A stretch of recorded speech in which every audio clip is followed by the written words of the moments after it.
This is Glenda with Making Money with Storage and Auctions. The title of this video, Storage Auction Shipping Tips.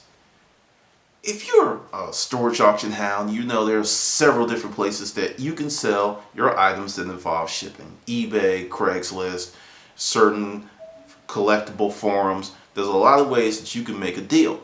However, there's one cardinal rule that you need to remember. Until it reaches the customer and that item is intact and the customer is happy, it's your responsibility. Is it fair? No, it's not fair. Not even close to fair. But that's the way that the whole thing is situated, based on the fact that your merchant account, whether it's PayPal, whether you have a true merchant account, they don't like risk. So all the risk comes back to, guess what? Guess who? You. So this is what you can do to protect yourself, because you're not going to win that chargeback. You're not going to win that claim. It's not going to happen, because their position is, hey, the customer's unhappy, the item was broke, the item was not as described. You, the seller, will take the hit. It's very rare nowadays that the seller wins these claims, and the ones that do have such extraordinary processes, such as taking pictures of the item or filming their packaging process, which most people just are not going to be set up for, nor are they going to maintain. But this is how you can protect yourself. You have UPS, FedEx, and the United States Postal Service. All of them offer insurance. Whatever price benchmark you need to feel comfortable with, insure the crap out of your package. Give you an example. I sent a guy a very nice collectible train. Triple packed it. Triple packing is you put it in a box with styrofoam and everything. Then you put that box in another box with peanuts. Then you put that box in another box with peanuts. It still got to his house jacked up. He bought this train for $890 off of eBay. You spend $890, you want perfection. And the guy was really cool. He emailed me. He even sent me pictures of the damage. And I'm sitting there scratching my little head like, what? Did they actually did they punt this thing off the dock? What the hell did they do? I mean, the box just looked like it was massacred. So I said, thanks for the picture. And I immediately said, you know what?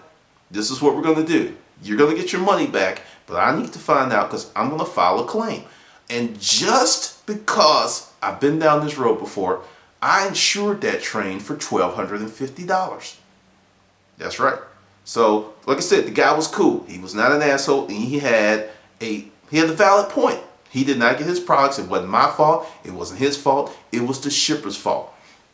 So we go through this song and dance, and I get on the phone, and at first they were like, well, you need to send us pictures of the train. You need to send us, and see what they're going to try to do is figure out the least amount of money that they're going to pay you.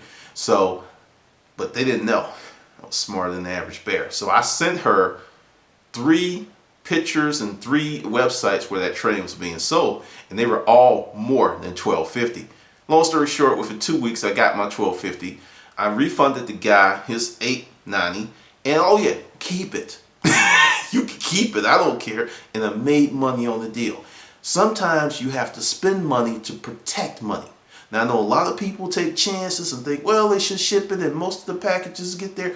I guarantee you, the package that counts the most in the time that you don't insure, it will come back to haunt you. Another thing, automatic protection from FedEx and UPS up to $100 for shipping packages ground. Now, I know UPS is the most pricey of all. However, with volume, you can get discounts with UPS and FedEx. And understand, when you get your package from Amazon, they're not paying $7, $8, $9, $10 for that package, because of their extreme volume, and they ship probably 7 days a week. They may be paying anywhere from 50 cents to $1 for the same package that's going to cost you anywhere from 7 to 10 for the same package, but they have the volume. That's the thing. And call up UPS, call up FedEx, and ask them, hey, where do I need to be to get a deal? Now, this is what I did. because I was going to FedEx, and the FedEx girl was just saying, hey, you should get an account. Essentially, because she was getting tired of me hopping up in there with 20, 30, 40 packages a day and holding her up, because I would always go just before the FedEx truck came. And she said, this is how you do it. She told me who to contact. She put me in charge of a salesperson. And what she did, and I didn't, she told the salesperson that my volume was much higher than it really was, and I got a sweet deal. Packages that normally was $5 to $8 went down to $2. Let me say it again. Went down to $2. I actually started making money on shipping.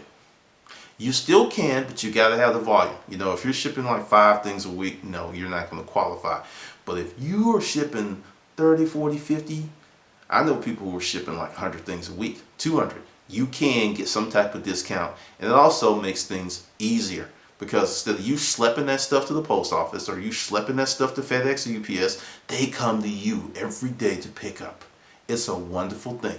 In some cases, they'll even give you a barcode scanner where you can make, there's a lot. Now understand, do your own research. Things are, have changed, and understand, we're in a recession. We're in a recession. You may even be able to get a better deal than I did. And a lot of people don't even know this. So that's your shipping tip for the day. All right, this is Glendon. And anybody that thinks LSU is going to lose to Georgia is smoking crack.